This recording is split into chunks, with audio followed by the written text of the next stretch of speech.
Right, delighted to be joined by the Chancellor right now. Good morning to you, Chancellor.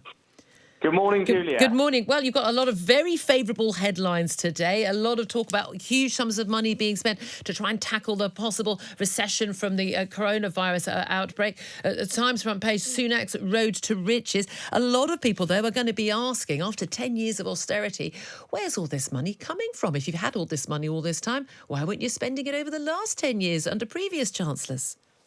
Well, I think, first of all, it's important to note it's because of that responsible economic management over the past several years that our economy and public finances are in such a strong position today that I can stand here and say that we will do what it takes to help us get through the challenges of coronavirus. And that's why yesterday I outlined what I think is a bold and comprehensive package of measures to do just that. But in the medium term, it's absolutely right to manage the nation's finances responsibly. That's what yesterday's budget does. I delivered it within the fiscal rules that we set out in our manifesto that ensure that debt is falling over the Parliament. I think that's the right thing to do for the economy at this time, but of course to respond in scale to the immediate challenges that we face.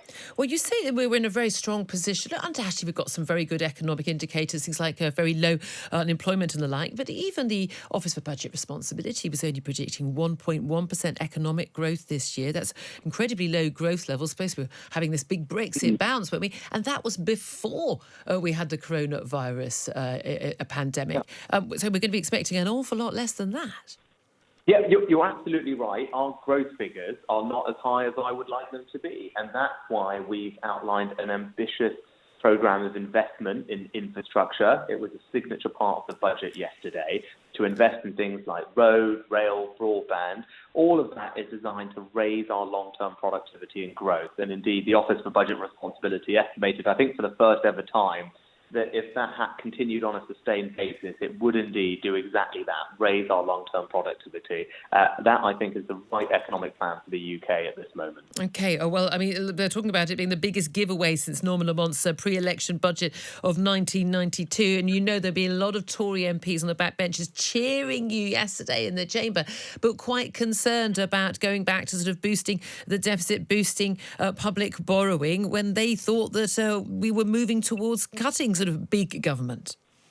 Well, so we're not, and the projections that we have, we're not borrowing for day-to-day spending. That's what we promised in our manifesto. We are taking advantage of low long-term interest rates to invest in infrastructure. Again, I think that's the right thing to do because it will raise living standards, create jobs, raise wages over the long term. But we do always need to have responsible management of the economic finances. I completely agree about that. That's what the projections do. But at the same time, it does allow us to invest in public services. That was a message loud and clear in the election. We said that the NHS was our priority, not just in the short term with giving them everything they need for coronavirus, but also in the medium term. I announced £6 billion of extra money for the NHS, 50,000 more nurses, 50 million more GP surgery appointments. Those are significant investments in public services that people rely on, care very deeply about, and I want them to know that we share that with them, that that's a priority for us. Well, I mean, there are lots of measures you announced in the first few moments which would have been very welcome to an awful lot of people, particularly the help to small businesses facing, I mean, there's no footfall in the high street, tourism industry, pubs and the like, but also individual workers. I mean, I've been talking to your colleague, Matt Hancock, the Health Secretary, over the last few weeks and talking about statutory sick pay, and seemed to be a lot of concern about people getting it a bit earlier who were entitled to it. Of course, ignoring until yesterday the 5 million people who had no entitlement to it at all, even if they're not ill at all, being asked to perhaps stay home, self-isolate, and perhaps not being able to pay their rent or their mortgage. Well, that's why we took some very significant steps yesterday to address those concerns. You know, we've already said that statutory sick pay will be eligible now from day one rather than day 4. What we also said yesterday, and what I said was that if you're self-isolating, it will also now cover you. And for those that are self-employed and therefore reliant on our benefit system, we've strengthened and improved how that operates. So, for example, people accessing employment support allowance will now be able to get that from day 1 rather than day 8 as currently.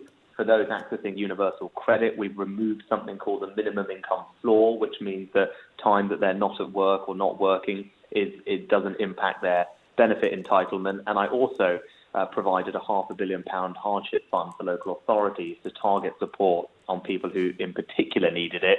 And taken together, those were a £1 billion boost for our welfare system to help vulnerable people, those impacted by this, to get through the next few weeks and months. There is still some concern, though, that the economy is not going to be able to bounce back very quickly. We know that the Office for Budget Responsibility is rather wary about predicting, how well we're going to cope. Certainly, the Institute of Fiscal Studies, we spoke to Paul Johnson a little bit earlier in the hour about that as well. Given that we've now got new developments overnight, we've got Donald Trump announcing a 30-day suspension on all travellers from 26 European Union nations, those in the Schengen area. Now, it doesn't include Ireland, for instance. And, of course, we're outside of that. It doesn't include the UK. But, of course, it may well be a matter of time before that does happen. At one point, it appeared he'd said that even our exports, cargo would be affected, and that he rode back on that, thankfully. The White House rode back on that, thankfully. But if we do see a massive slowdown in international travel and international demand and supply of goods, there is no doubt at all this is going to hit the economy hard. Have we got anything left in the coffers to help us through that once we do get through the immediate shock of coronavirus?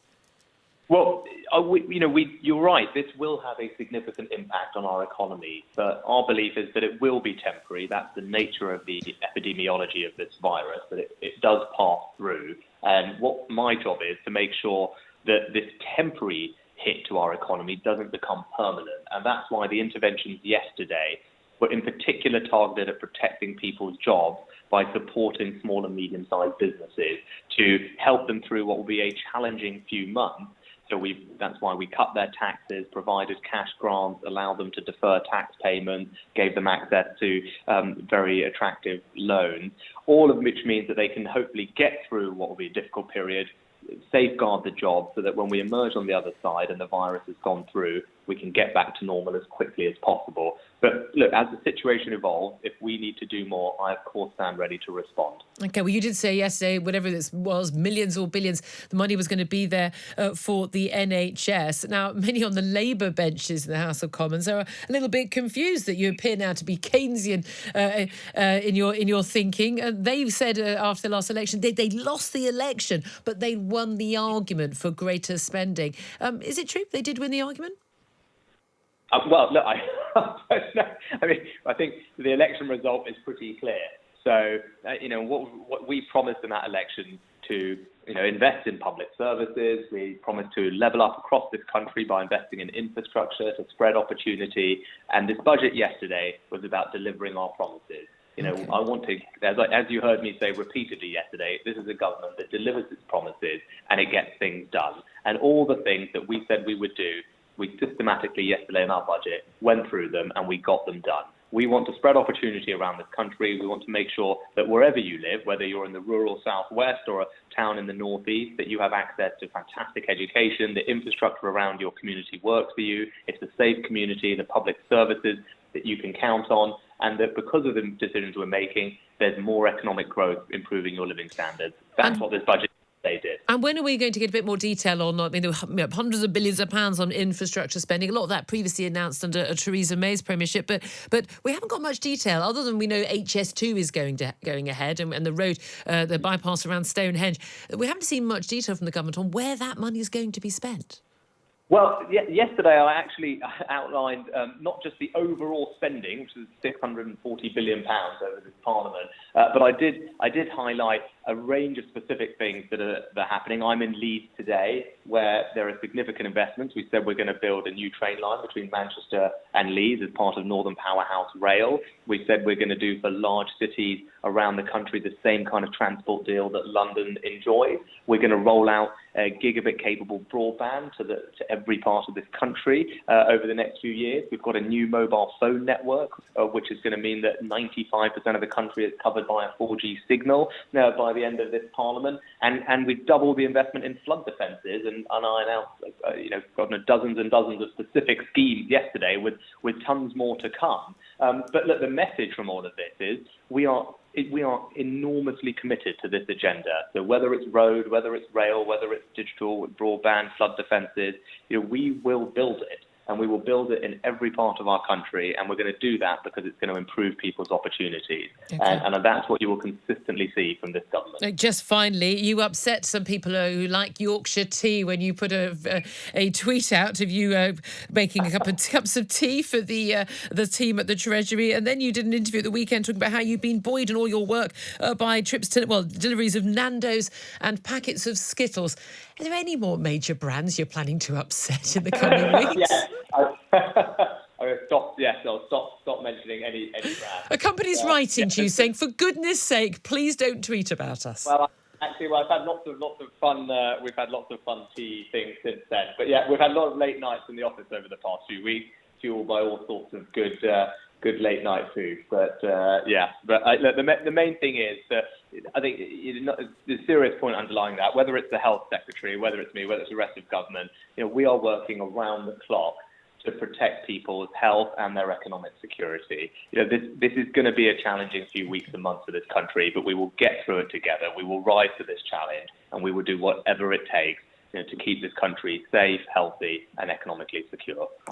Chancellor of the Exchequer Rishi Sunak, thank you very much indeed for joining us here on Talk Radio.